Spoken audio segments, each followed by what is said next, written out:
Astaghfirullah.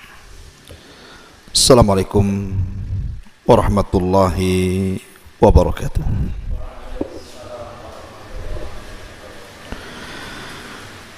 Alhamdulillah wassalatu wassalamu ala Rasulillah wa ala alihi wa sahbihi wa mawalah wa la hawla wa la quwwata illa billahi wa ba'du.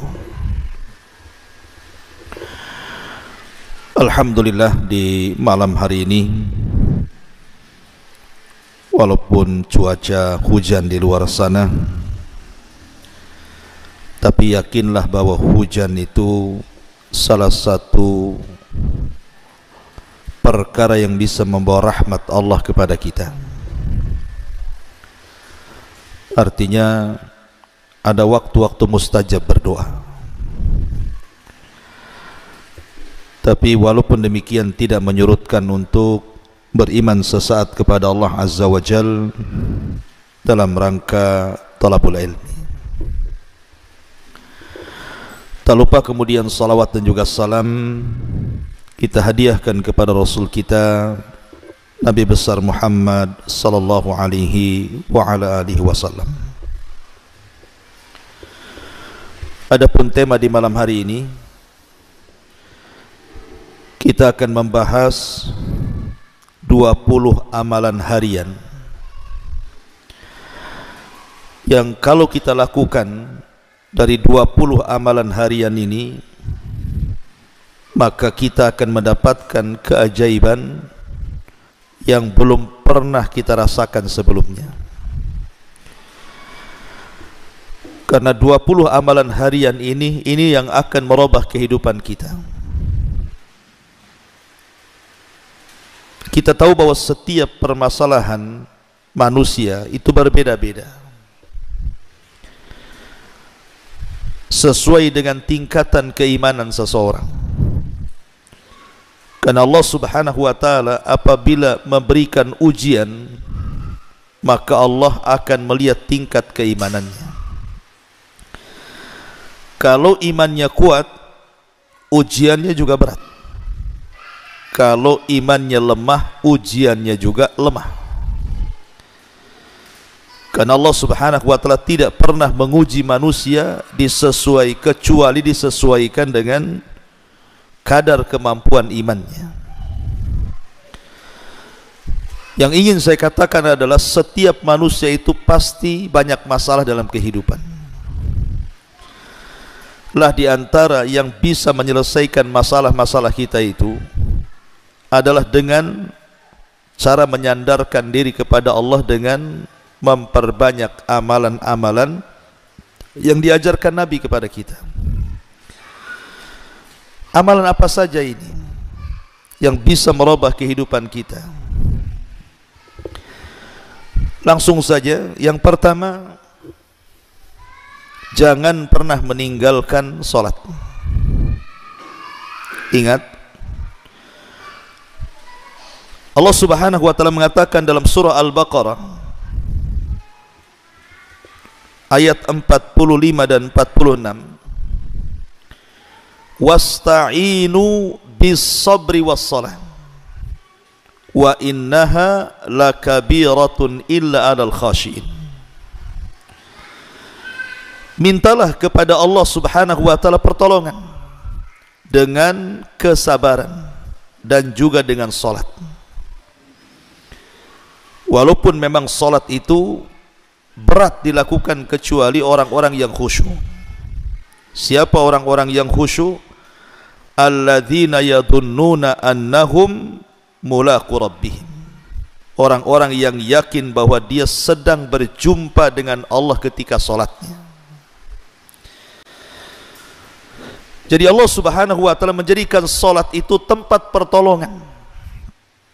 Jadi kalau kita ada masalah yang berat, entah masalah ekonomi, entah masalah kesehatan, entah masalah keluarga, sebutkan masalah apa saja,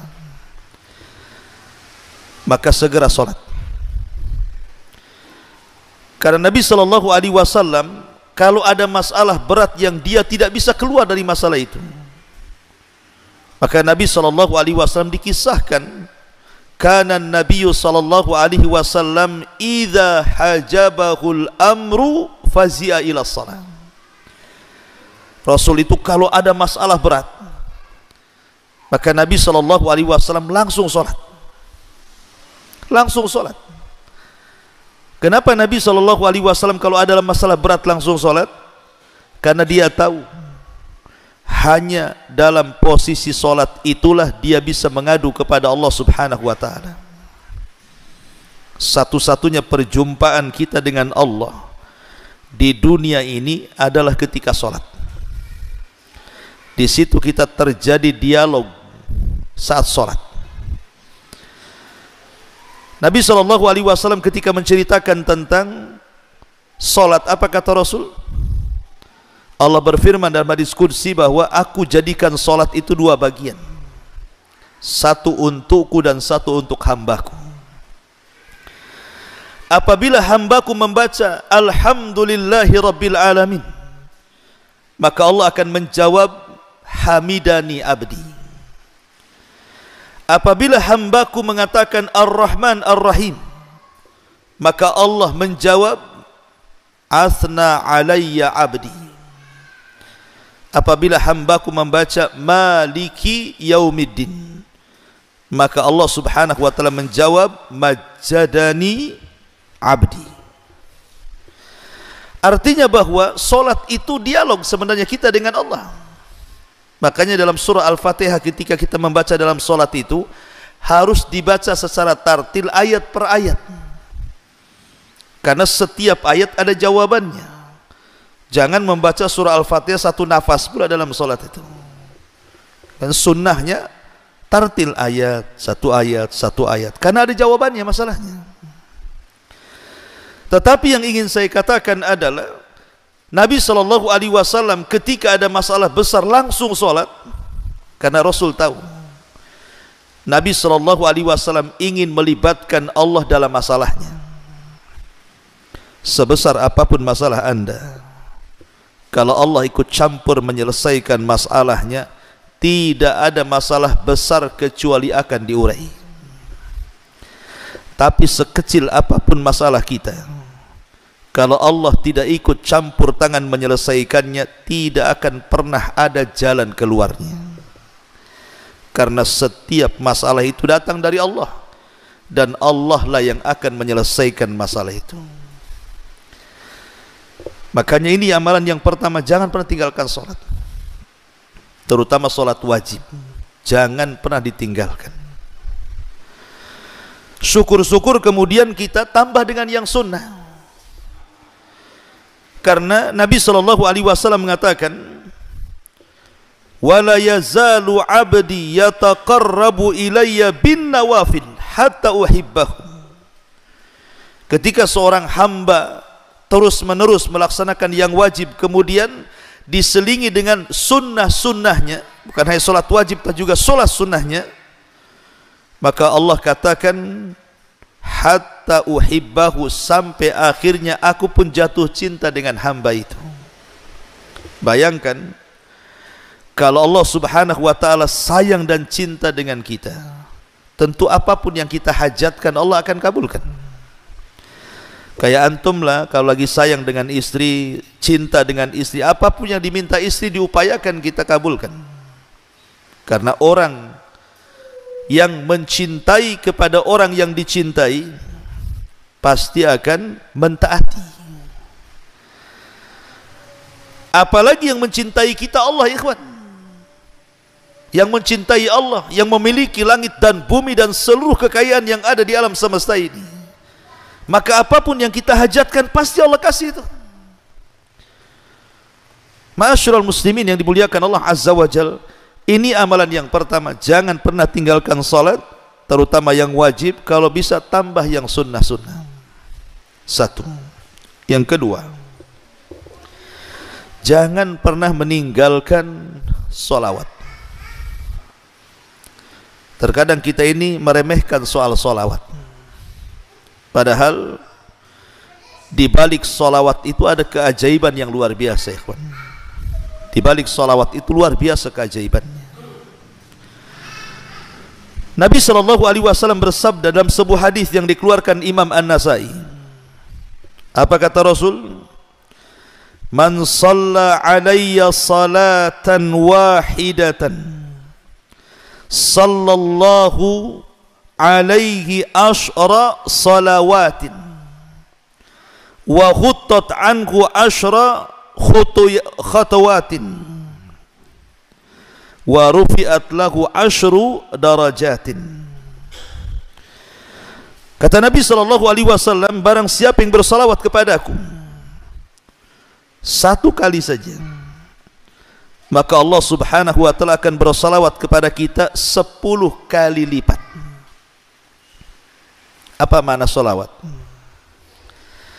Kita sering membaca Allahumma sholli ala Muhammad, atau kalau kita menulis nama Rasul mesti Muhammad sallallahu alaihi wasallam. Kita sering mengucapkan salawat Allahumma sholli ala Muhammad sallallahu alaihi wasallam. Apa maknanya itu? Makna salawat itu, kalau kita mengatakan Allahumma sholli ala Muhammad, artinya ya Allah, berikan pujian kepada Nabi kita Muhammad sallallahu alaihi wasallam di hadapan makhluk Engkau yang ada di langit sana. Jadi kita meminta kepada Allah agar nama Rasul dipuji-puji di langit. Tolong ya Allah, pujilah Nabi kami Muhammad di hadapan makhlukmu di langit sana. Pujilah dia di hadapan malaikat Jibril, Mikail, Israfil dan seluruh malaikat yang ada di langit. Itu makna salawat. Makna salawat, kita meminta kepada Allah agar Nabi kita terus dipuji di langit di hadapan para malaikat.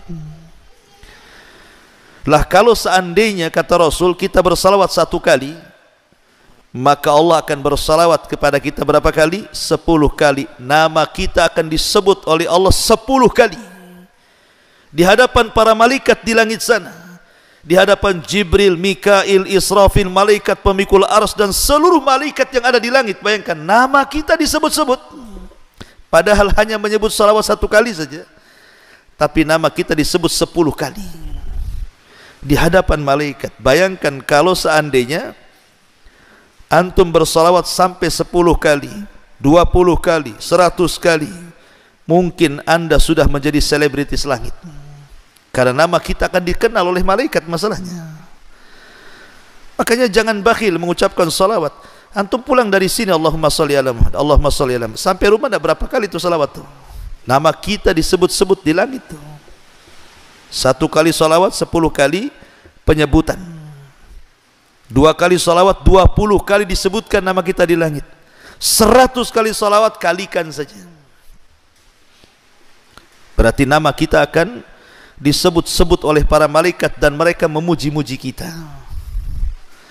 Ini makna salawat. Kemudian makna salam apa? Makna salam itu juga kita meminta kepada Allah agar Allah menyelamatkan Nabi kita. Menyelamatkan apa maksudnya? Menyelamatkan di dunia agar jasadnya jangan sampai diganggu orang kafir. Karena dahulu ada upaya pengambilan jasad Nabi. Berapa kali itu?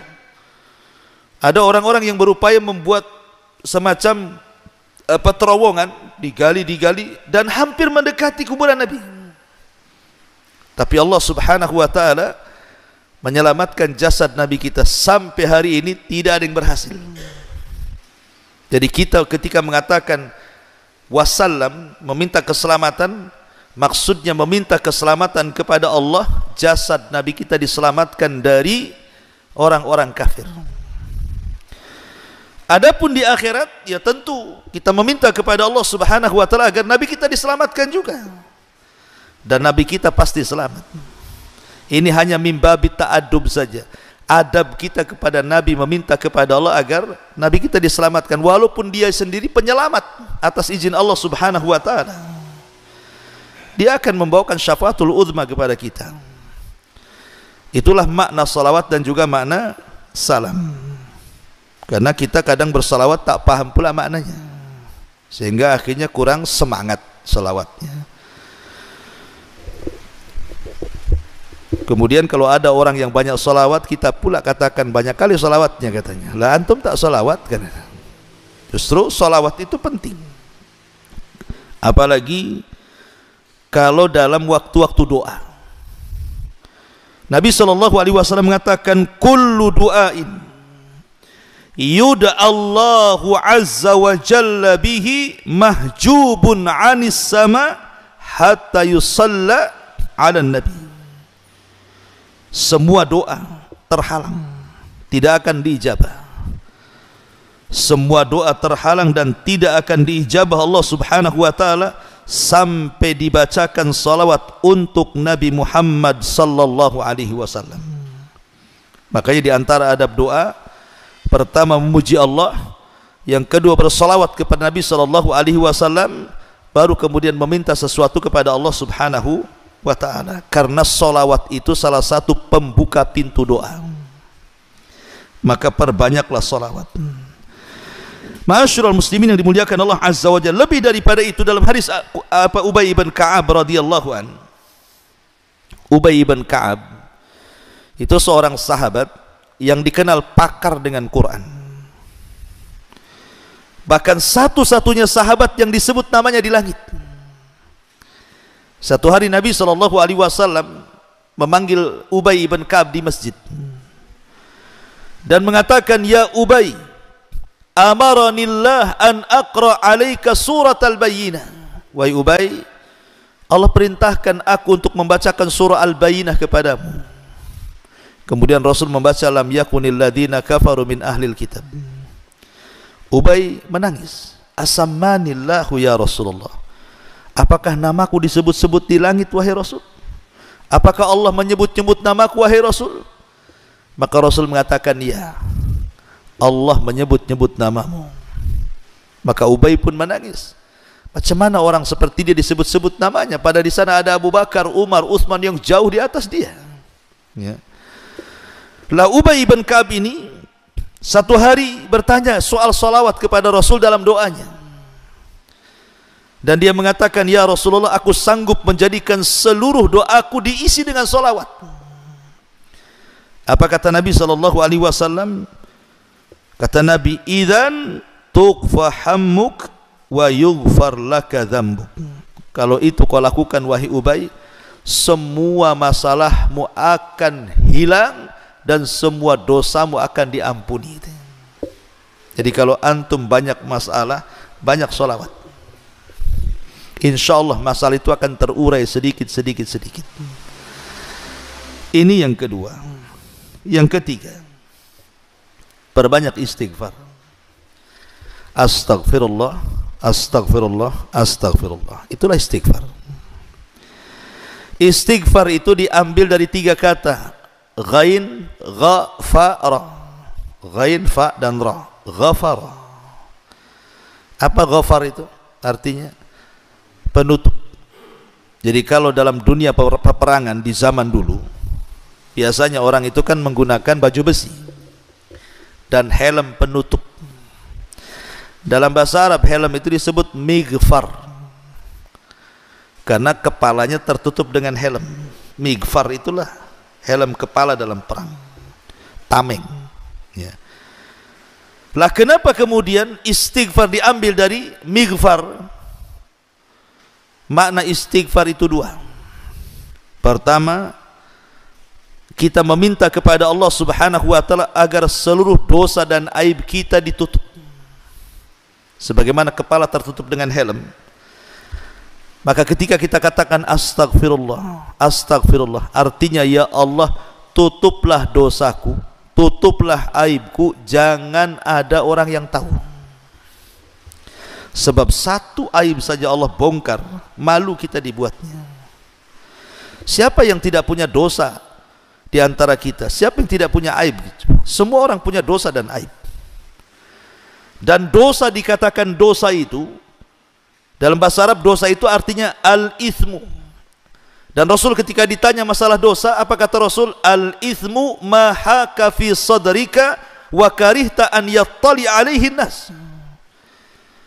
Dosa disebut dosa itu artinya sesuatu yang kau sembunyikan dan engkau benci kalau diketahui manusia.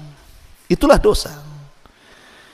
Umpamanya seorang suami selingkuh, dia kan tidak ingin diketahui istrinya kan, karena itu dosa. Itu maksudnya ya. Atau antum menjelek-jelekan orang, kalau bisa yang dijelek-jelekan kita tak tahu, sebab kalau tahu kita akan dimarahi dia kan ya. Jadi dosa itu kalau bisa jangan diketahui orang. Karena kenapa kemudian Allah Subhanahu wa taala masih memuliakan saya, antum masih ngundang saya kemari? Mungkin sebagian antum menghormati sebagian yang lainnya karena dosa kita masih ditutup Allah. Coba kalau setiap dosa ada baunya ikhwan, enggak ada antum yang datang ke sini bau kali Abu Humairah ini katanya. Ya. Ana pun tak mau dekat-dekat antum, antum lebih bau lagi. Kalau setiap dosa ada baunya. Tapi Allah tidak jadikan setiap orang berbuat dosa berbau. Bahkan tidak tampak pun kalau itu orang berbuat dosa. Kenapa? Allah tutup. Allah tutup. Makanya Imam Ahmad Ibn Hanbal rahimahullahu ta'ala satu hari dia ke pasar. Namanya ulama besar Imam Ahmad itu, habis belanja, murid-muridnya datang dari mana-mana dan mengatakan, ya Imam, sudah kau pulang aja badanmu, kami yang bawa barang-barangmu ini. Apa kata Imam Ahmad?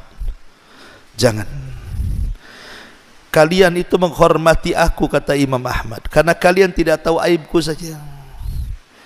Kalau kalian tahu aibku, kalian tidak akan mengangkatkan barang-barangku, justru kalian akan mengambil pasir dan meletakkan di atas kepalaku, katanya. Pergi kalian. Lihat. Maka kita melihat, coba ada orang yang dibongkar aibnya, yang tadinya dihormati bisa jatuh. Lihat tokoh-tokoh, sekali dia mungkin ngomong sesuatu, kemudian tersalah ngomong, kadang viral, dihujat netizen Indonesia lagi, tukang julid kan itu, hancur dia karirnya. Itu baru satu aib, salah ngomong. Macam mana kalau seluruh aib dia dibongkar Allah Azza wa Jal, mati berdiri dia, mau ditaruh di mana muka dia, malu. Makanya kalau kita mengatakan astagfirullah itu artinya, ya Allah, tutuplah dosa dan aibku, cukuplah antara kita dengan dirimu saja ya Allah, sebab kau dibongkar masalah besar ya. Siapa yang tidak punya aib? Ini mana istighfar yang pertama. Mana istighfar yang kedua? Karena kita ini tidak mungkin lepas daripada dosa, tidak ada manusia yang bersih dari dosa. Maka kita meminta kepada Allah agar dosa-dosa kita ini tidak diazab dan diampuni Allah Subhanahu wa ta'ala. Makanya ada hadis yang panjang, hadis tentang hisab yasir, hisab mudah. Jadi nanti pada hari kiamat ada orang yang didatangkan di hadapan Allah di halayak orang ramai, tapi Allah tutupi antara dia dengan manusia. Kemudian Allah mengatakan, ata'rifu dzamba kadza, wahai fulan, bukankah engkau sudah melakukan dosa ini itu, dosa ini itu? Maka orang ini mengatakan, tentu ya Rabb, aku melakukannya. Kemudian Allah mengatakan, kalau begitu apa yang kau harapkan dari dosamu itu? Maka orang ini mengatakan, ampunanmu ya Rabb, aku hanya ingin ampunanmu. Maka Allah Subhanahu wa ta'ala mengatakan, ya fulan, laqad satartuka fid dunya wa ghafartu lakal yaum. Dulu engkau di dunia kututup aibmu, sekarang di akhirat ku ampuni dosamu. Itulah makna istighfar. Jadi ketika kita mengatakan astaghfirullahal azim, astaghfirullahal azim, artinya ya Allah, tutup aib dan dosaku dan jangan kau azab aib dan dosaku di akhirat. Kan enak permintaannya kan. Antum kira istighfar itu apa? Istighfar itu astagfirullah, astagfirullah gitu saja. Dah ada maknanya di situ. Makanya kalau orang tahu istilah, tahu makna, semangat bacanya. Kayak solawat tadi kan semangat bacanya. Allahumma sholli ala Muhammad, 10 kali nama kita disebut-sebut malaikat sana. Di depan Jibril lagi disebut nama kita. Ketemu aja enggak dengan Jibril kita, tapi nama kita di depan Jibril disebut-sebut Allah. Bayangkan. Nggak apa-apa nggak jadi selebritis Jakarta. Yang penting nama kita menjadi selebritis langit kan lebih mulia. Ada orang yang tidak dikenal manusia tapi dikenal di tengah-tengah malaikat. Ini yang ketiga, perbanyak istighfar. Karena istighfar ini bisa mengatasi masalah. Semua masalah bisa dengan istighfar. Kata Nabi SAW, man lazimal istighfar ja'alallahu min kulli dhiqin makhraja wa min kulli hammin faraja wa razaqahullahu min haitsu la yahtasib. Siapa yang melazimkan istighfar, astagfirullah, astagfirullah, astagfirullah, dilazimkan sama dia, maka Allah akan jadikan pada setiap kesempitannya kelapangan, pada setiap kegundahannya kebahagiaan, dan dia akan diberikan rizki dari arah yang tidak disangka-sangka. Subhanallah. Dan saya sudah alami, percaya ikhwan, karena saya pernah mengalami. Pernah satu hari ada masalah besar bagi saya itu. Rasanya tidak bisa keluar dari masalah itu, saking pusingnya. Jadi saya teringat hadis ini. Jadi saya baca dari pagi, siang, sore, malam, beberapa hari. Masya Allah, memang betul kata Nabi. Rupanya masalah itu terurai sedikit. Ada benang merah yang kita bisa tarik di situ. Antum bisa coba, ya. Kalau antum ada masalah, banyak istighfar. Itu hati yang sempit itu makin tenang. Lah ketika hati tenang itulah berfikir itulah akhirnya bisa menjernihkan masalah. Sebab kalau hati sempit, otak pula sempit. Macam mana mau menyelesaikan masalah? Yang ada lari dari masalah, tapi masalah tak mau lari pula tuh. Makanya yakin bahwa istighfar itu bisa menyelesaikan masalah. Di zaman tabi'in ada seorang imam namanya Hasan Al-Basri rahimahullahu ta'ala. Ada 3 orang yang membawa kesulitan yang berbeda kepada Imam Hasan Al-Basri meminta fatwa. Yang satu mengatakan, ya Imam, aku sudah lama menikah tak punya anak, tolonglah berikan amalan kepadaku. Yang satu mengatakan, ya Imam, desa kami paceklik pacekliknya, tidak pernah turun hujan sampai gersang kering kelontang. Kira-kira amalan apa yang bisa menurunkan hujan, katanya. Yang ketiga mengatakan, ya Imam, aku sudah bekerja ngalor ngidul ngetan ngulon bahasanya, ya. Gak kaya-kaya juga, ya. Apa kata Imam Hasan Al-Basri? Istaghfiru rabbakum. Jawabannya untuk 3 masalah 1, perbanyak istighfar, katanya. Orang-orang mengatakan, ya Imam, masalah kami beda-beda, kenapa jawabannya 1? Suruh istighfar, katanya kan. Maka Hasan Al-Basri menukilkan perkataan Nabi Nuh alaihi salam yang disebutkan dalam Al-Quran surah Nuh itu. Apa kata Hasan Al-Basri?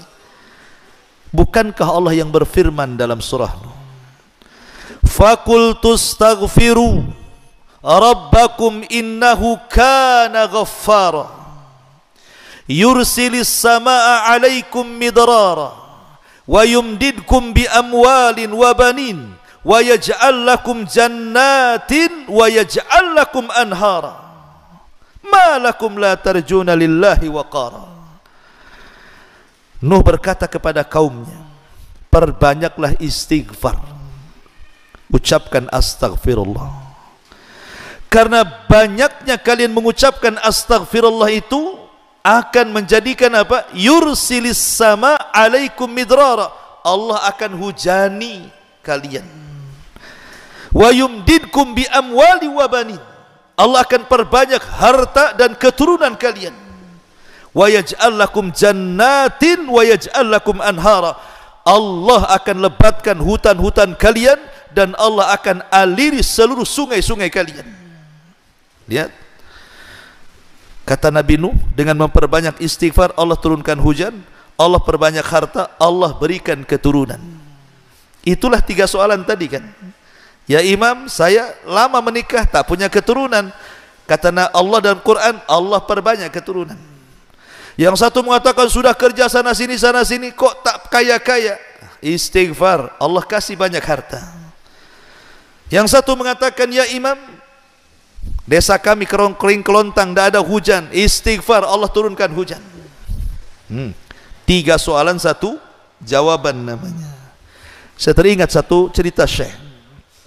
Ada seorang syekh bercerita, dia punya murid, muridnya miskin, miskin-miskinnya. Saking miskinnya kadang-kadang syekh yang kasih makan. Gak apa-apa, engkau gak usah kerja, saya kasih makan, tapi kau ngaji di sini, jadi muridku. Lama dia ngaji, tapi tak tahanlah dikasih makan syekh, dikasih ilmu, malu. Sementara dia punya keluarga, dia ingin bantu. Akhirnya sudah beberapa tahun dia resign, dia minta sama syekhnya diizinkan untuk keluar mencari pekerjaan. Akhirnya pergi dia. Adalah sekitar 5-6 tahun atau 7 tahun tidak pernah berjumpa dengan syekh ini. Tiba-tiba kemudian satu hari dia bawa mobil yang sangat mahal sekali harganya, datang bertandang kepada gurunya syekhnya ini. Syekhnya kaget, disangka dia rental. Ini mobil siapa, rental di mana katanya. Enak saja, ini mobilku lah syekh katanya. Katanya udah 7 tahun kan. Ini baru 1 katanya, di rumah ada lagi. Kagetlah saya ini, gimana kok bisa banyak mobilnya itu, di fotokopi apa? Akhirnya dia cerita bahwa dia sudah kaya, dia ingin bersedekah kepada syekhnya. Jadi syekh ini kan heran, ini anak murid dia itu tak punya skill kerja, sudah hilang 7 tahun 8 tahun, tiba-tiba pulang sudah kaya. Jadi kata syekh ini, apa rahasiamu katanya, kenapa kau jadi kaya sekarang? Maka dia bercerita, ketika aku keluar dari majelis ini syekh katanya, aku pun pusing kerja, sana kerja susah, sini kerja susah. Aku teringat dengan hadis tentang keutamaan istighfar. Sambil mencari kerja, sambil terus berusaha, setiap hari aku mengucapkan istighfar itu 10.000 kali. 10.000 kali, cemana ngitungnya tuh? Setiap hari 10.000 kali. Astagfirullah, astagfirullah. Sambil cari kerjaan. Tidak kurang dari setahun katanya, tiba-tiba Allah mudahkan semuanya. Ini kisah nyata, ya. Seorang syekh bercerita, cobalah Ustaz, tahun depan masih miskin, udah takdirnya mungkin antum miskin tuh. Gitu. Tapi bukan, kita walaupun tidak ada cerita kayak gini ikhwan, yakin hadis Nabi itu tidak mungkin, nggak mungkin, mustahil, pasti yakin. Kita harus yakin lah kan, Nabi yang ngomong kok. Dan Allah yang punya kekayaan, kenapa mesti takut? Allah yang punya kekayaan, kita tinggal minta kan sama Allah. Maka perbanyak istighfar. Ini yang ketiga. Kemudian yang keempat, jangan tinggalkan sholat duha. Ini juga salah satu sholat yang bisa menyelesaikan banyak masalah. Nabi SAW mengatakan, yusbihu ala kulli sulama min ahadikum sadaqah, fa kullu tasbihatin sadaqah, wa kullu tahmidatin sadaqah, wa kullu tahlilatin sadaqah, wa kullu takbiratin sadaqah, wa amrun bil ma'ruf sadaqah, wa nahyun anil munkar sadaqah, wa yujzi'u min dzalika rak'atan yarka'ahuma minadh-dhuha, kata Rasul. Ingat bahwa setiap hari, setiap pagi itu kita sebenarnya, badan kita itu diharuskan mengeluarkan sedekah. Itu kewajiban kita setiap hari. Badan kita ini harus mengeluarkan sedekah. Dengan cara apa? Dengan memperbanyak tasbih subhanallah, kemudian juga tahmid alhamdulillah, kemudian tahlil la ilaha illallah, kemudian takbir Allahu akbar, kemudian mengajak manusia kepada kebaikan, mencegah manusia dari kemungkaran. Pokoknya setiap kita bangun, badan kita dituntut untuk bersedekah. Tetapi kata Rasul, tidak perlu kita lakukan semuanya. Cukup 2 rakaat duha saja, itu mewakili semuanya. Cukup 2 rakaat duha mewakili semuanya. Ikhwan, seafdal-afdalnya sholat duha jam berapa? Ketika anak unta berlarian karena kepanasan. Begitu hadisnya. Artinya sholat duha itu yang paling afdol ketika tanah sudah mulai memanas. Ketika matahari sudah mulai memanas, ya mungkin sekitar antara jam 10 sampai jam 12 sebelum duhur lah. Itu seafdol-afdolnya waktu duha. Antara jam 10 jam 11. Itu kan panas-panasnya tuh. Ya. Tapi boleh juga sholat duha di awal waktu. Setelah terbit matahari meninggi satu tombak boleh. Tapi kita cerita afdolnya sholat duha. Yang ingin saya katakan, jam 8 sampai jam 12 siang itu waktu orang sibuk-sibuknya bekerja, ikhwan. Yang punya ladang ke ladang, yang punya kantor ke kantor, yang punya perusahaan ke perusahaan, yang cari makan di jalan ya di jalan-jalan kan gitu. Waktu-waktu jam 7 sampai jam 12 itu orang sibuk dunia, ikhwan. Sibuk ya. Yang punya toko buka tokonya, macam-macam. Karena itu memang waktu-waktunya orang sibuk bekerja. Tapi dari duhur ke atas kan sudah malas biasanya orang. Lah ketika kemudian manusia mereka mengejar dunia dari pagi sampai siang, dan kita tahu bahwa dunia itu melalaikan akhirat, tiba-tiba antum keluar dari kelalaian manusia. Antum keluar ketika di tengah-tengah manusia sedang bekerja mencari dunia, antum keluar kemudian sholat duha. Menunjukkan apa? Bahwa kita ini bukan sembarang orang, bisa keluar dari kelalaian dunia. Di saat manusia mengejar dunia, antum pula mengejar akhirat. Kan terbalik tuh arahnya ya.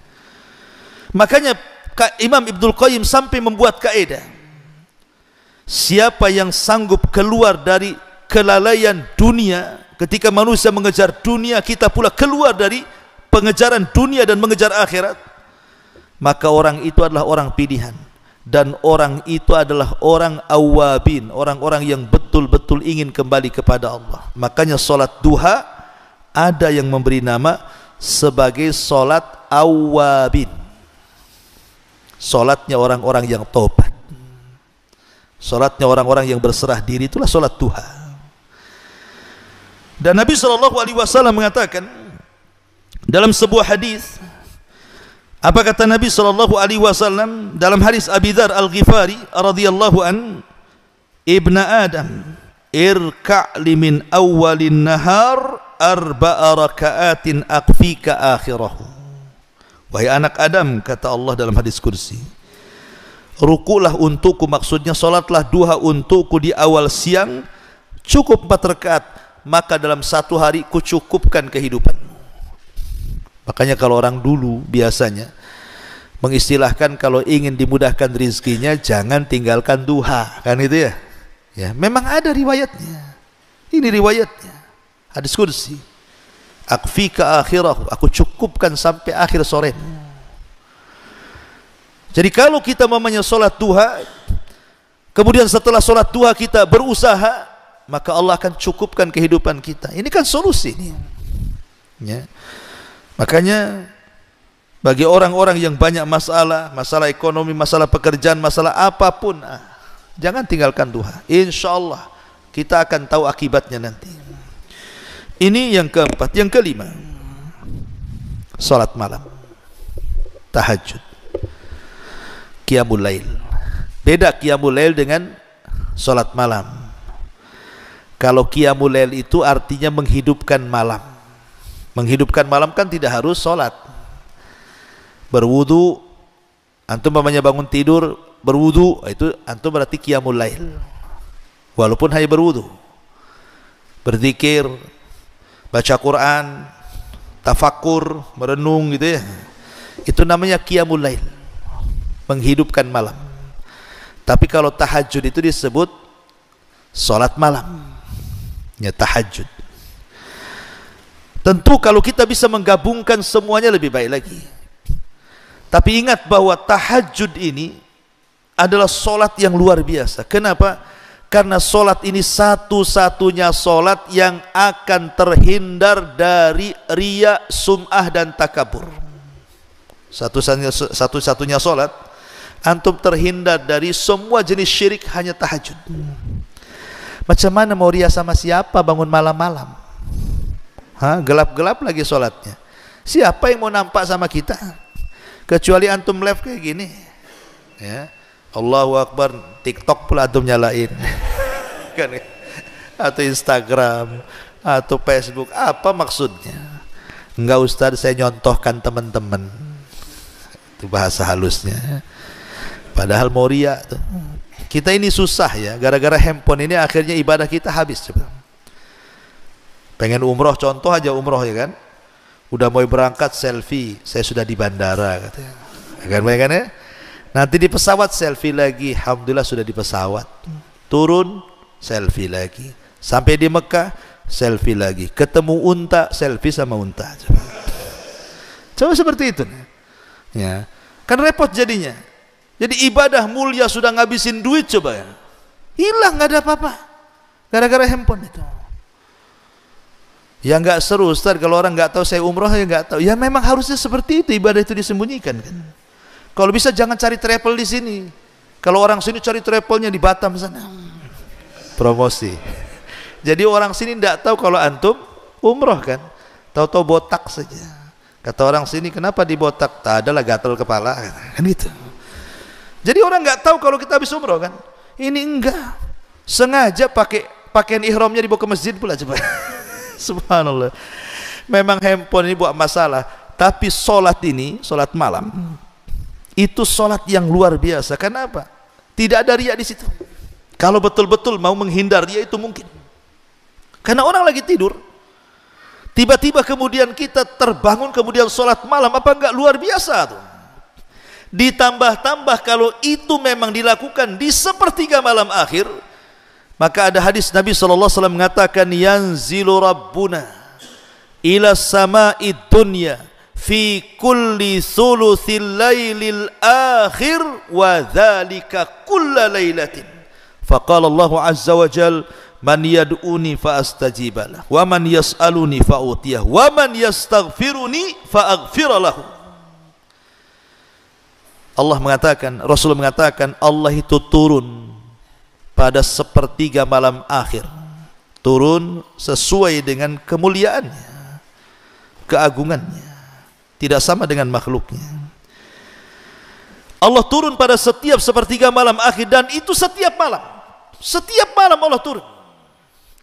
Dan setiap malam juga Allah di langit pertama mengatakan kepada kita yang ada di bumi, siapa yang berdoa ku kabulkan, siapa yang minta ku ijabah, siapa yang minta ampun ku ampuni dosa-dosanya.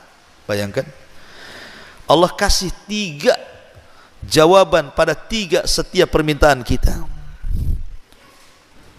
Ya. Sudah Isya? Sudah masuk? Baik. Ya, kita break dulu, salat Isya dulu ya, biar lebih panjang lagi. Sampai di sini dulu. Subhanakallahumma bihamdika, asyhadu an la ilaha illa anta, astaghfiruka wa atubu ilaik. Allahu ta'ala. Assalamualaikum warahmatullahi wabarakatuh. Alhamdulillah wassalatu wassalamu ala Rasulillah wa ala alihi wa sahbihi wa mawalah, wa la hawla wa la quwata illa billahi wa ba'du. Baik, masih melanjutkan kajian yang tersisa. Di antara amalan-amalan yang bisa merubah kehidupan kita, tadi saya sudah sebutkan 5 perkara. Pertama, jaga sholat. Yang kedua, jaga untuk terus lisan kita bersolawat. Yang ketiga, lakukan istighfar terus-terusan. Kemudian yang keempat, jangan tinggalkan sholat duha. Dan yang kelima, sampai di sini tadi, kalau bisa lakukan sholat malam, karena di sepertiga malam akhir itu Allah turun ke langit dunia dan menawarkan kekuasaannya. Kemudian yang keenam, sering-seringlah mengucapkan kalimat la haula wala quwata illa billah. Tidak ada daya dan kekuatan kecuali hanya milik Allah Subhanahu wa taala. Kalimat ini bukan kalimat biasa, ikhwan. Kalimat la haula wala quwata illa billah ini bukan kalimat biasa, ini kalimat luar biasa. Jangan remehkan kalimat ini. Ketika Allah Subhanahu wa taala menciptakan arsy, arsy itu makhluk Allah yang sangat besar. Bayangkan kalau seandainya bumi dibandingkan dengan 7 lapis langit. Ibarat Anda datang ke padang pasir, kemudian meletakkan cincin di tengah padang pasir. Bumi itu cincinnya, padang pasir itu langitnya. Kalau seandainya kita gabungkan antara bumi dan langit itu, kemudian kita bandingkan besarnya dengan kursi Allah, tempat berpijak kedua kaki Allah, kursi Allah, maka sama kita letakkan cincin di tengah padang pasir. Cincin itu langit dan bumi, padang pasir itulah kursinya. Kalau kita gabung tuh kursi, langit, bumi dan alam semesta dibandingkan dengan besarnya arsy Allah Subhanahu wa taala, itu sama dengan cincin dilempar ke padang pasir. Cincin itu ya semua makhluknya, padang pasir itulah arsy-nya. Bagaimana yang menciptakannya? Allahu Akbar. Allah lebih besar dibandingkan makhluk-makhluknya. Artinya bahwa seluruh alam semesta ini diliputi oleh arsy, karena itu makhluk yang paling besar kan, dan itulah makhluk yang pertama kali Allah ciptakan. Lah ketika Allah Subhanahu wa taala menciptakan arsy, setelah itu Allah menciptakan apa lagi? Allah ciptakan para malaikat pemikulnya yang disebut dengan hamalatul arsy. Dan Allah menyebutkan jumlahnya berapa? 8. Pemikul arsy itu 8 malaikat. Lah satu hari Nabi SAW diizinkan Allah Subhanahu wa taala untuk mensifati malaikat pemikul arsy. Apa kata Rasulullah? Besarnya malaikat pemikul arsy itu, kakinya, kaki malaikat itu menjulang ke bawah sampai ke dasar bumi. Kemudian badannya menjulang ke atas sampai melintasi langit pertama, kedua, ketiga, sampai keempat, sampai ke kursi, sampai ke sidratil muntaha, sampai ke sorga. Baru setelah sorga, kedua tanduknya memikul arsy Allah Subhanahu wa taala. Kalau bukan Nabi yang menceritakan dan hadisnya sahih, tentu kita tidak akan percaya. Ini menghayal saja, masa ada makhluk seperti itu, kakinya di dasar bumi, kemudian badannya menjulang sampai kedua tanduknya memikul arsy, kan kayak hayal, menghayal kan begitu. Tapi masalahnya hadisnya sahih yang menceritakan Nabi, sami'na wa ata'na, dan itu jumlahnya 8 malaikat. Lah malaikat-malaikat ini saat diciptakan, kemudian Allah Subhanahu wa taala katakan tugas kalian pikul arsy. Ketika malaikat-malaikat pemikul arsy ini melihat arsy, kayaknya tak sanggup. Macam mana saya akan pikul arsy sampai kiamat dibangkitkan? Arsy sebesar itu.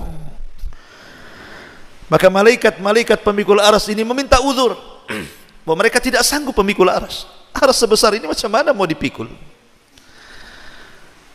Maka Allah Subhanahu wa taala mengatakan, kalau begitu ucapkan kalimat la haula wala quwata illa billah.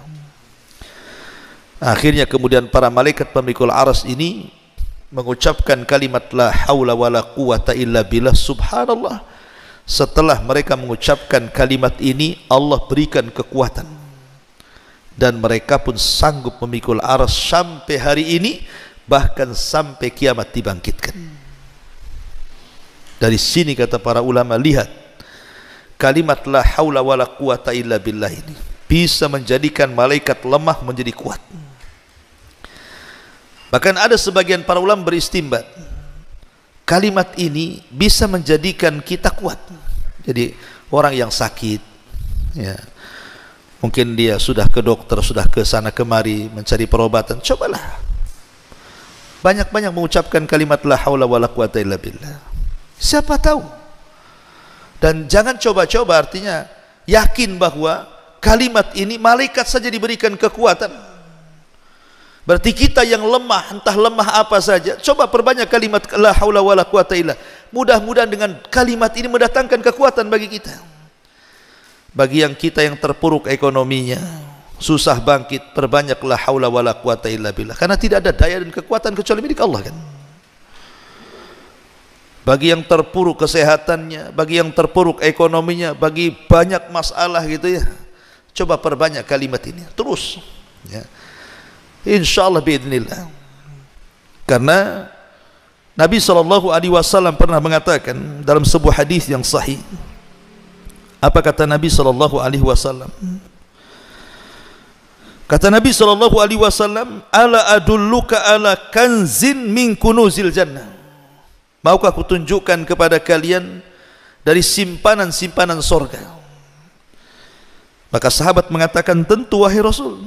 Maka Rasul mengatakan, katakan la haula wala quwata illa billah. Tidak ada daya dan kekuatan kecuali milik Allah. Itulah kanzun min kunuzil jannah. Itulah simpanan di simpanan sorga.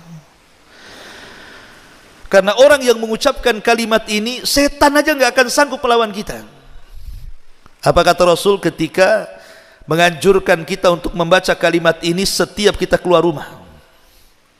Dalam sebuah hadis dari Anas bin Malik radhiyallahu an, kata Nabi SAW, idza kharaja min baitihi, apabila seseorang keluar dari rumahnya, faqala, dan dia mengatakan bismillahi tawakkaltu ala Allah la haula wala quwata illa billah. Bismillah, dengan menyebut nama Allah, aku tawakal kepada Allah dan tidak ada daya dan kekuatan kecuali milik Allah. Apa kata Rasul? Orang seperti ini kufita wa hudita wa wufita. Engkau akan dicukupi, engkau akan diberikan petunjuk, engkau akan dijaga satu hari ini. Kemudian setan yang hendak mengganggunya tiba-tiba menyingkir. Kemudian teman-teman setan mengatakan, kenapa kau tidak ganggu dia? Maka setan yang akan mengganggunya mengatakan, kaifa laka birajulin qad kufiya wa hudiya wa ufiya. Celaka engkau, macam mana aku akan ganggu orang itu sementara orang itu sudah dicukupi Allah, sudah diberikan hidayah oleh Allah, sudah dijaga Allah, aku tidak bisa mengganggunya. Makanya kalau kita membaca la haula wala quwata illa billah dari rumah pagi-pagi ini, antum keluar rumah, entah kerja, entah ke pasar, entah ke kebun, entah kemana, terserahlah, katakan bismillahi tawakkaltu ala Allah la haula wala quwata illa billah. Maka selama satu hari itu tidak akan ada setan yang datang ke kita, tidak ada orang hasad yang hasad kepada kita, tidak ada orang dengki yang dengki kepada kita, tidak ada orang yang menghantar sihir yang hendak menyihir kita, tidak ada setan yang hendak mengganggu kita ya. Lah ini kan kekuatan luar biasa. Berarti satu hari itu kita dicukupi oleh Allah, dijaga oleh Allah, bahkan diberikan petunjuk oleh Allah Azza wa Jalla. Tuh terkadang kalimat-kalimat seperti ini, kawan, kalau orang tahu makna dan paham kan enak tuh, kita amalkan ya. Ma'asyiral muslimin yang dimuliakan Allah Azza wa Jalla, karena ini salah satu solusi hidup masalahnya. Kalau kita banyak masalah, penyakit dan lain sebagainya, maka perbanyaklah haula wala quwata illa billah. Antum kasih ijazah lah biasanya kalau ada saudara sakit gitu ya, bisiki saja, perbanyak kalimat la haula wala quwata illa billah, insyaallah sembuh. Tahu-tahu besoknya mati, ya sudah takdirnya. Gimana udah takdir Allah kan? Kita ini ngasih sebab saja kan itu ya. Ma'asyiral muslimin yang dimuliakan Allah Subhanahu wa taala. Kemudian yang nomor 7, perbanyak kalimat tasbih. Subhanallah, subhanallah, tasbih ya. Disebutkan dalam hadis Nabi sallallahu alaihi wasallam, man qala subhanallah wa bihamdihi fi yaumin mi'ata marratin quttat khatayahu wa in kana mithla zabadil bahri. Barang siapa yang mengucapkan subhanallah wa bihamdihi, subhanallah wa bihamdihi berapa kali? 100 kali dalam satu hari, maka Allah akan hapuskan dosanya walaupun jumlah dosanya sebanyak buih yang ada di lautan. Subhanallah. Siapa yang bisa menghitung buih di lautan? Tidak ada yang bisa. Seandainya kita punya dosa lo sebanyak itu, dengan mengucapkan subhanallah bihamdi 100 kali dalam sehari, Allah hapuskan dosa-dosa kita. Tentu yang dimaksud di sini dosa kecil. Kalau dosa besar kan tidak bisa digempur dengan tasbih, hanya bisa digempur dengan taubatan nasuha. Tetapi ikhwatu fillah muliakan Allah azza wa jal, kalimat subhanallah itu kan kalimat ringan kan, semua orang bisa mengucapkannya. Bahkan Rasul yang mengatakan kalimat ini kalimat ringan. Apa kata Rasul? Kalimatani khafifatani ala lisani thaqilatani fil mizani habibatani ala rahmani subhanallah wa bihamdihi subhanallahil azim. Kata Rasul, dua kalimat ringan di lisan, berat dalam timbangan, dicintai Ar-Rahman, subhanallah wa bihamdihi subhanallahil azim. Lihat, memberatkan timbangan. Ada seorang syekh bercerita, jadi ada seorang kakek, udah usia ya mungkin 80-90 tahun itu usianya, orang awam, tapi suka ke masjid kakek ini. Entah apa yang mengilhami hatinya, tiba-tiba habis sholat wajib, entah sholat asar atau sholat maghrib gitu ya, tiba-tiba dia mendekat ke imam sholat itu. Imam ini pun kaget karena tidak pernah ada jamaah yang datang bertanya. Kata Pak Imam, ada apa kek? Kata kakek ini begini, Pak Imam, saya ingin tanya, saya kan sudah tua, kasihlah amalan untuk saya, supaya dengan amalan itu aku bisa mendawamkannya dan aku bisa ajak orang lain untuk mengamalkannya. Terdiamlah sang imam ini, tapi akhirnya imam ini ingat hadis ini. Kata imam ini gini kek, saya ingat hadis Nabi, kalimatani khafifatani ala lisani thaqilatani fil mizani habibatani ala rahmani subhanallah wa bihamdihi subhanallahil azim. Baca kek ya, kata Rasul, dua kalimat ringan di lisan tapi berat lo dalam timbangan, dicintai Allah lagi. Ucapkan subhanallah wa bihamdihi subhanallahil azim. Dihafal sama kakek ini, keluar dari masjid ya. Setiap ketemu orang di jalan di stop sama dia, sini. Nabi bersabda dua kalimat ringan di lisan, berat dalam timbangan, dicintai Ar-Rahman. Katakan subhanallah wa bihamdihi subhanallahil azim. Setiap ketemu orang dia ngomong begitu. Masuk pasar, teriak di pasar, hei orang pasar, dua kalimat ringan di lisan, dicintai Ar-Rahman, berat dalam timbangan, katakan subhanallah wa bihamdihi subhanallahil azim. Pokoknya semuanya, keluarganya dikumpulkan. Subhanallah, coba bayangkan. Satu hari kakek ini koma, sakit, udah tua.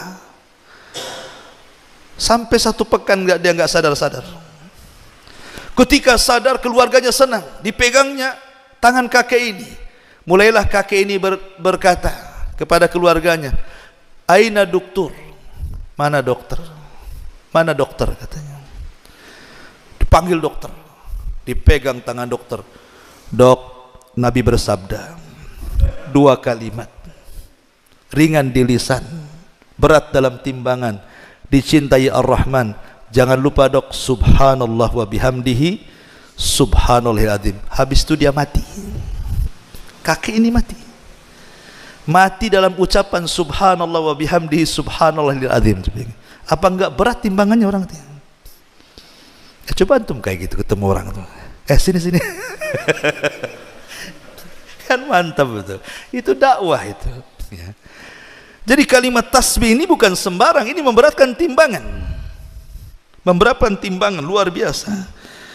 Makanya Nabi SAW mengatakan subhanallah walhamdulillah tamla'an atau tamla'u ma bainas sama'i wal ardi. Ucapan subhanallah Walhamdulillah, ini bisa memenuhi antara langit dan bumi. Pahala yang kita akan dapat itu luar biasa besarnya. Dan ini bisa menenangkan hati, karena tasbih itu artinya kita sedang mensucikan Allah, sedang mensucikan Allah dari sifat-sifat yang tercela dan juga dari hal-hal yang bisa menjadikan cacat dan aib bagi Allah Azza wa Jalla. Artinya tasbih itu kita sedang mengagungkan dan mensucikan Allah. Ini kalimat agung, maka gunakan kalimat ini untuk zikir kita. Umpamanya pas kita naik motor atau naik mobil gitu kan disunahkan kalau turun subhanallah, kalau naik Allahu akbar, kan begitu. Kita naik mobil nih, turun subhanallah, naik Allahu akbar. Itu kata Nabi, supaya di jalan itu kalaupun Allah takdirkan kecelakaan, ya kita tidak tahu. Namanya orang hidup di jalan, kadang ditabrak kadang nabrak, sudah hati-hati pun tetap aja ditabrak. Susah hidup di jalan ini, kendaraan sudah lengkap, rem bagus, orang pula tak masalah dengan kita, dia pula nabrak kita. Tapi kalau setiap jalan kita berzikir seperti itu kan, kalau Allah takdirkan mati di jalan pun insya Allah husnul khotimah lah, lagi zikir. Ya. Tapi jangan ditabrak-tabrakan, dan jangan nabrakan diri pula kan, itu bunuh diri namanya. Ya.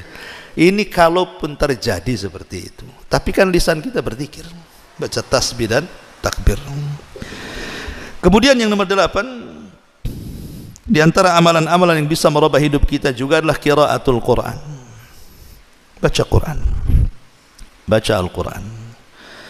Saya tuh punya kawan itu di pulau tuh, dia cerita dulu usaha saya di pasar itu sulit kali itu, mau naik, mau apalagi mau buka cabang itu, yang ada aja susah berkembang. Tapi semenjak saya tiap pagi sebelum kerja itu saya baca Quran, Allah mudahkan usaha saya katanya. Ini mereka orang awam yang ngomong gini, bukan orang ngaji, orang awam yang ngomong gini sama anak tuh. Artinya ya saya percaya saja, karena Al-Quran itu memang berkah, diturunkan oleh Allah untuk keberkahan kan. Dan Al-Quran sendiri adalah syifa bagi obat.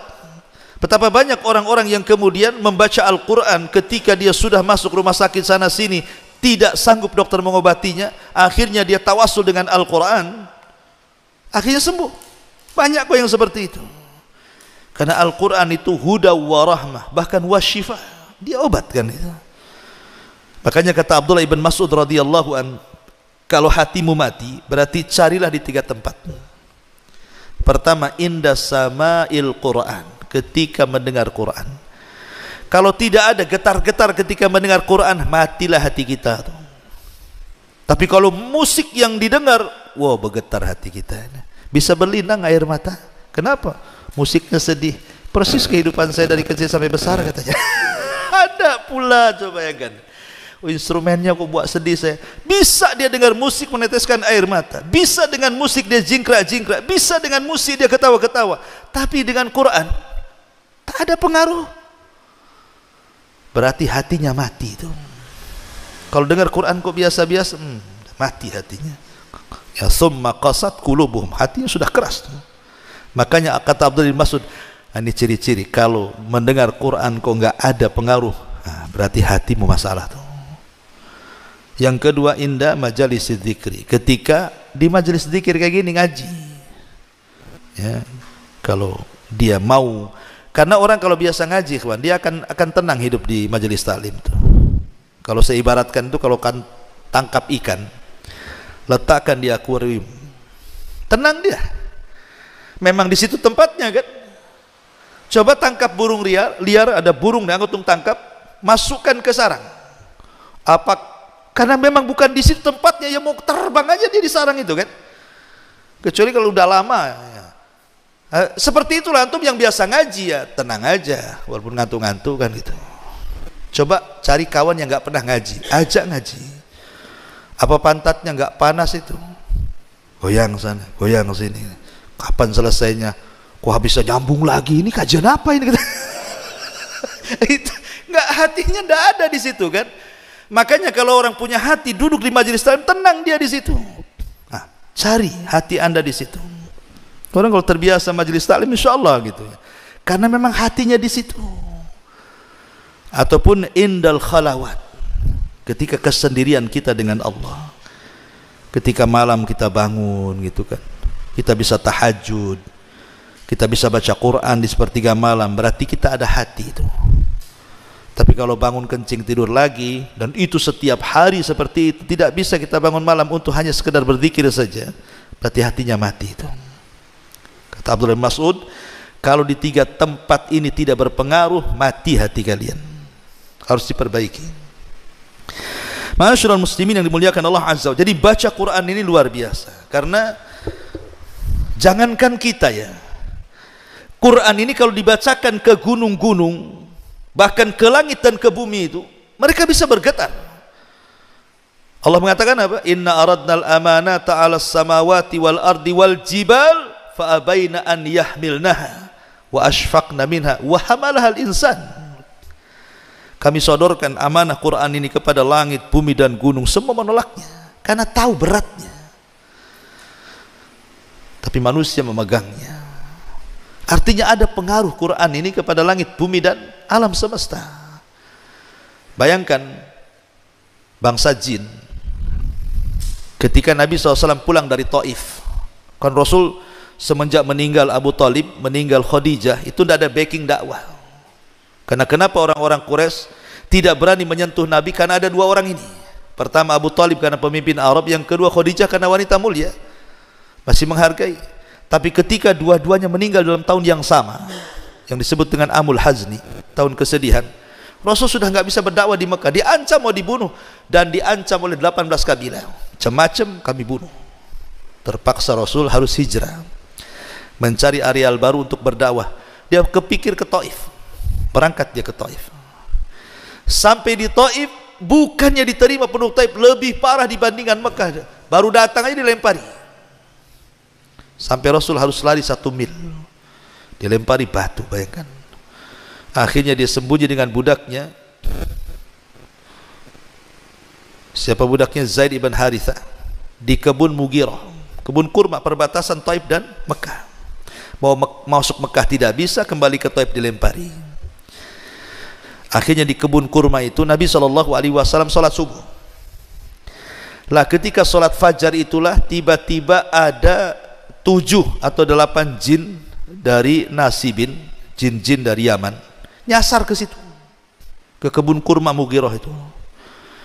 Ketika Nabi SAW sedang sholat membaca Quran, jin-jin ini mendengarnya. Subhanallah, sekali dengar, jin-jin ini beriman kepada Allah Azza wa Jalla. Dari sini turun ayat surah jin, Qul uhiya ilayya annahu istama'u nafarun minal jinni faqalu inna sami'na qur'anan ajaba. Qul uhiya ilayya annahu istama' nafarun minal jin.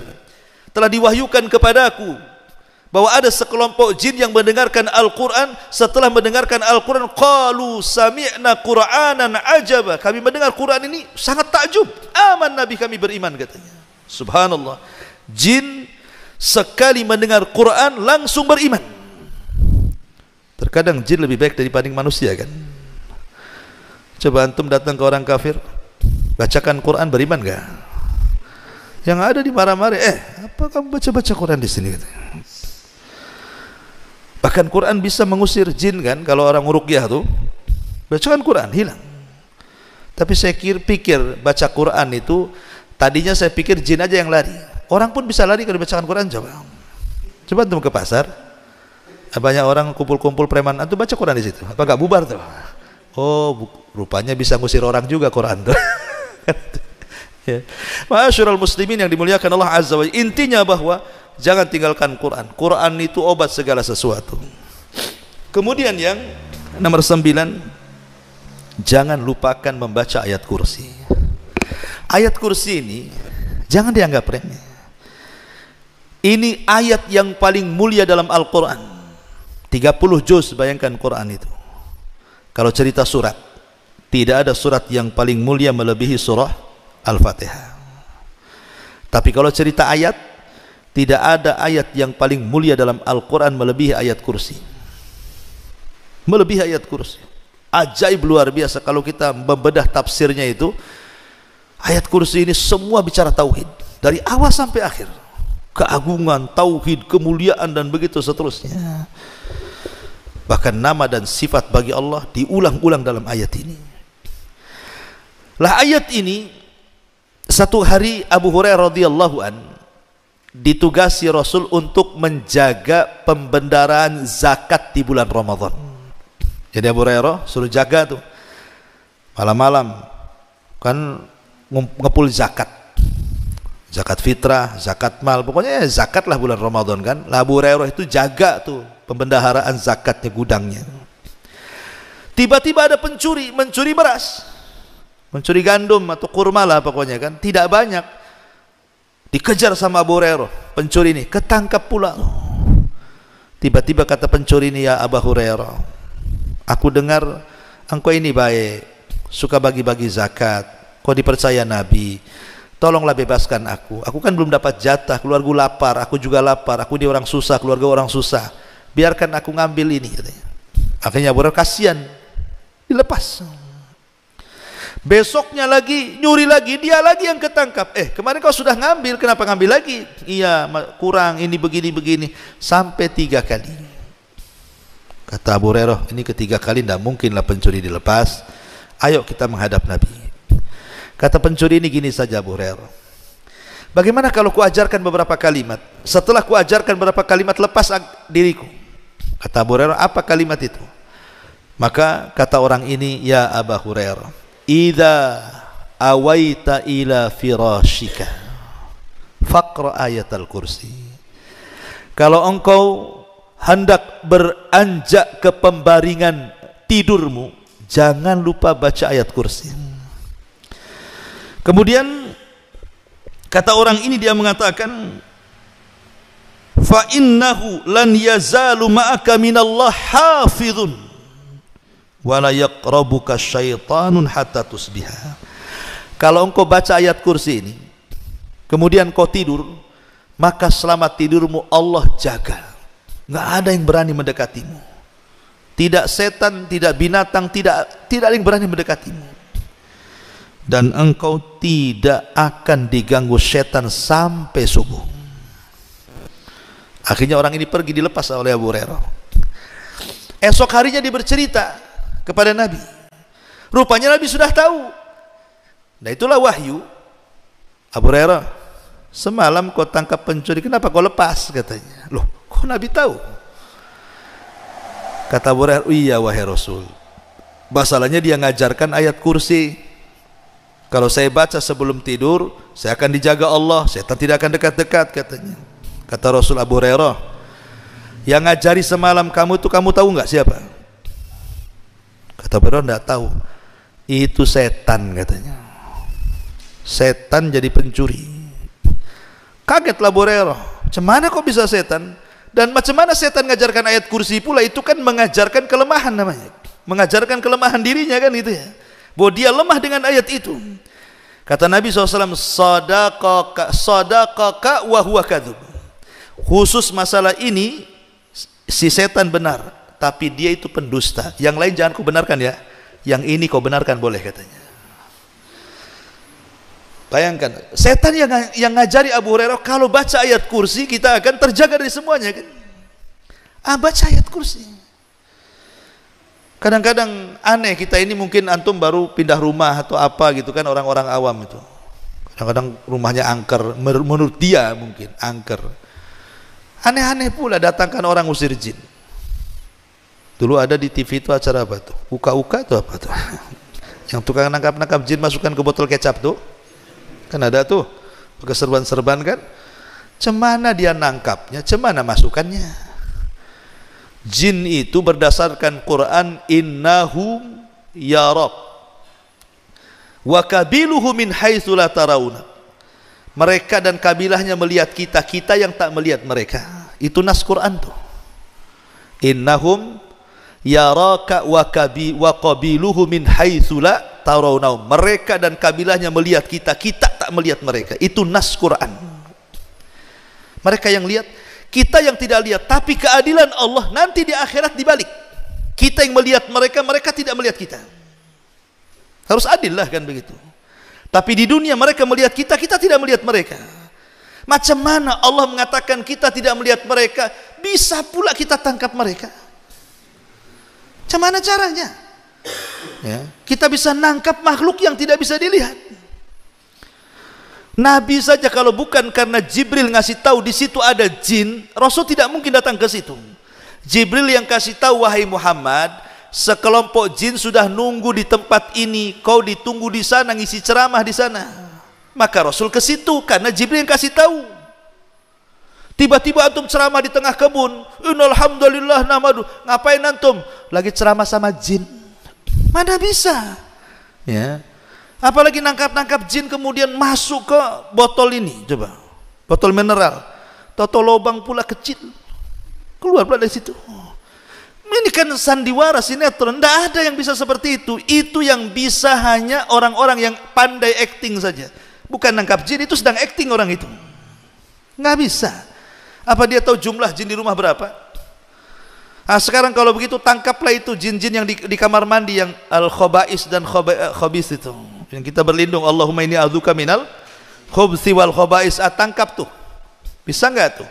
Nangkap jin laki-laki dan perempuan tuh yang ada di kamar mandi. Jadi kalau yang masuk laki-laki yang goda perempuan, kalau yang masuk perempuan yang goda laki-laki, yang masuk LGBT ya jinnya LGBT juga lah kan. Artinya bahwa orang-orang ini sedang menghayal sebenarnya, dan orang lain tertipu pula. Sebenarnya kalau kita mengikuti kepada sunnah Nabi sangat ringan. Kalau takut baca ayat kursi kan enak kan gitu ya. Coba simpel Islam itu. Kalau kita kenal sunnah itu paling simpel. Kita lewat nih, kok agak bulu kuduk rinding-rinding kan gitu ya. Apa kata Rasul? Bacalah a'udzu bikalimatillahi tammati min syarri ma khalaq. Selesai. Ada yang lebih pendek, kepanjangan itu Ustaz. Ada nggak yang lebih pendek? Ada, kata Rasulullah. Kata Rasulullah, kalau kita lewat di sebuah tempat yang menakutkan, kul bismillah wala tubali. Katakan bismillah dan jangan dipedulikan. Lewat saja, bismillah, lewat. Jangan dipedulikan. Ini enggak, lewat dipedulikan. Kenapa ya goyang-goyang ya? Nah, itu namanya dipedulikan namanya kan? Kenapa kok itu ada ini ya? Nah, itu jangan, kata Rasul, jangan dipedulikan. Ibu-ibu ini kalau di rumah kan, pamannya lampu pula mati, hujan pula deras, rumah pula pinggir kuburan, anjing tetangga pula gonggong. Pas Jumat Kliwon pula, aduh udah stres makannya. Mau ke kamar mandi mau kencing, takut karena mungkin kurang nggak belajar akidah. Kata Rasulullah, kalau takut ke kamar mandi, ucapkan bismillah, bismillah, masuk kamar mandi, kencing cepat, keluar, masuk ke kamar lagi. Begitu caranya. Dan jangan dipedulikan. Karena setan itu dia akan masuk dalam setiap media yang ada untuk menakut-nakuti kita. Terkadang dia masuk ke gorden, goyang-goyang gordennya. Terkadang masuk ke angin, suara seng pula, ya, bunyi. Terkadang masuk ke bayangan, pohon pula bergoyang-goyang. Itu memang sengaja mereka yang masuk ke situ. Karena setan itu tidak bisa mukul langsung, dia hanya ngasih was-was. Dia menakut-nakuti dari jauh saja. Dibuatnya bayangan, dibuatnya angin, dibuatnya ini. Kadang goyang-goyang, rupanya ada kucingnya di balik itu. Karena takutnya disangka setan. Makanya Rasul mengatakan bismillah wala tubali. Katakan bismillah, jangan pedulikan. Dan jangan bicara. Ngapain pula kemudian di dapur ibu-ibu? Itu siapa itu di luar, saya di dalam. Ngapain pula? Biarkan saja. Ya. Akhirnya kemudian tengok YouTube, macam mana cara ngusir setan. Pokoknya dikasih bawang ini, bawang itu, macam-macam bawang dikeluarkan. Ini kan jadi dunianya kelenik nantinya. Islam itu simple. Bismillah, selesai. Baca ayat kursi, selesai. Baca muawwidzatain, selesai. Apa lagi? Ya. Makanya kalau orang ikut sunnah itu paling enteng, itu paling enak. Ngadapi apa saja ada solusinya. Ma'asyiral muslimin yang dimuliakan Allah Azza wa Jalla, maka ayat kursi ini sebagai solusi juga bagi kehidupan kita. Kalau takut, baca ayat kursi. Kemudian yang nomor 10, ini amalan lakukan. Ini demi kebaikan saya, Anda atau siapapun. Amalan, 3 amalan selepas bangun tidur. Ini keajaibannya luar biasa. Nabi SAW mengatakan dalam sebuah hadis, yaqidu syaitan yaqidu syaitanu ala qafiyati ra'si ahadikum idza huwa nam thalatha uqadin alaika lailun tawilun farqud. Kata Nabi SAW, setiap kita tidur, saya, anda, siapapun, pasti didatangi setan. Untuk apa setan datang ke kita? Mengikat tengkuk kita 3 ikatan. Dan di sini ada dalil bahwa setan itu tidak akan mampu menguasai ubun-ubun. Setan itu hanya bisa menguasai tengkuk. Dalam dunia barat, kalau cerita otak, ada otak kanan, ada otak kiri. Ini menurut orang barat. Tapi menurut Al-Quran, otak itu cuma 2. Otak depan dan otak belakang. Otak depan disebut ubun-ubun, nasiyah. Dan otak belakang disebut tengku, qafiyah. Setan tidak bisa menguasai ubun-ubun manusia. Setan itu hanya bisa menguasai otak belakang yang disebut dengan qafiyah, atau bahasa kita tengku. Di sinilah setan akan menguasai kita. Dengan cara apa? Diikat 3 ikatan setiap tidur kita. Dan setiap kemudian setan mengikat itu, maka setan akan membacakan mantra. Mantranya apa? Lailun tawilun farqud. Tidur, malam masih panjang. Itu mantranya. Padahal sudah dekat-dekat subuh tuh. Ya. Diikat lagi, udah azan subuh tuh, kasih mantra lagi. Tidur, tidurlah, malam masih panjang, pada jam 6 tuh. Ya. Diikat lagi. Nah, gitu juga mantranya. Mantranya sederhana. Tidur, tidur. Itu saja mantranya setan. Ya tidur dia. Tahu-tahu udah matahari sudah terbit. Lihat bagaimana setan itu supaya kita keluar dari waktu yang sangat istimewa. Makanya kata Nabi SAW, kalau kita bangun di sepertiga malam, 1 jam sebelum subuh, apa yang harus kita lakukan? Fa idza staiqadha fadzakarallah. Kalau kita bangun, anggaplah jam 4 atau jam 3, kemudian kita ingat Allah, berzikir setelah bangun daripada tidur, alhamdulillahilladzi ba'dam ahyana ba'dama amatana wa ilaihi nusyur. Hilang 1 ikatan. Kemudian kita beranjak dari tempat tidur, langsung ambil wudu, hilang 2 ikatan. Kemudian setelah kita berwudu langsung sholat, entah sholat tahajud atau sholat subuh, hilang 3 ikatan. Apa yang terjadi? Kata Nabi SAW, kalau ini terjadi, fa asbaha nasyitan tayyiban nafsi wa illa asbaha khabisan nafsi kaslan. Kalau antum melakukan seperti itu, bangun jam 4, berzikir, berwudu, sholat, maka setelah subuh jiwa kita akan dibersihkan Allah, sehingga kita tidak akan mengalami masalah-masalah yang kelam 1 hari itu, dan kita akan semangat hidup dan tahu apa yang ditatap ke depan. Tapi kalau tidak dilakukan, bablas subuhnya, nggak sholat sama sekali, maka jiwanya akan diburukkan dan akan didatangkan berbagai macam masalah yang ia tidak tahu dari mana masalah itu datang.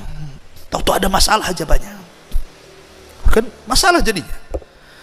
Makanya ikhwan, kalau orang itu sholat malam ya, bangun tengah malam sholat malam, walaupun umpamanya 3 jam dia sholat malam, tetapi kemudian ngantuk-ngantuk habis subuh itu, hidupnya semangat, tidak loyo kan. Tapi ada orang yang anggaplah tidur jam 1, bangun jam 9 gitu kan, itu rasanya badan tuh sakit-sakit itu, masih lemes, masih ngantuan, padahal sudah lama dia tidur kan.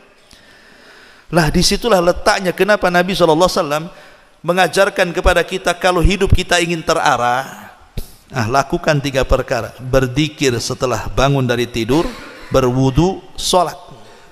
Saya nggak bisa bayangkan coba orang yang nggak pernah sholat subuh, sementara setiap malam setan ikat 3 ikatan. Itu kalau 10 hari tak sholat subuh, 3 ikatan kali 10 udah berapa tuh? Apa nggak ruwet itu di tengkuknya ikatan setan tuh? Cemahna dia berfikirnya coba. Nah ini kalau ingin menatap hidup, lakukan ini. Ma'asyiral muslimin yang dimuliakan Allah Subhanahu wa taala, ya, waktu 8:30. Masih banyak sebenarnya ya. Tapi tidak apa-apalah. Ya, insyaallah kita kajian di lain kesempatan. Kayaknya malam ini tidak ada tanya jawab nih ya. 8:30 karena ada keperluan. Subhanaka wa bihamdika asyhadu an la ilaha illa anta astaghfiruka wa atubu ilaik. Allahu ta'ala alam. Assalamualaikum warahmatullahi wabarakatuh.